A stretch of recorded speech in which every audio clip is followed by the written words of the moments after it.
Kebakaran melanda kawasan Pasar Lama Tanjung Enim Kabupaten Muara Enim pada tanggal 10 Juni tahun 2022 sekitar pukul 15.30 sore tadi. Kejadian kebakaran ini terjadi di Ret 02 Ru 02 Gang Baru Kecamatan Lawing Kidul Pasar Lama Tanjung Enim. Dalam kejadian ini salah satu rumah warga dan beberapa ruko ikut terbakar. Menurut informasi yang didapat di lapangan, kebakaran sendiri terjadi akibat ledakan kompor gas di salah satu rumah warga.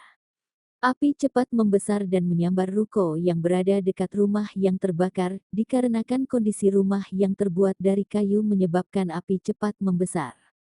Api sendiri baru dapat dipadamkan berkisar 30 menit kemudian setelah regu pemadam kebakaran datang ke tempat kejadian.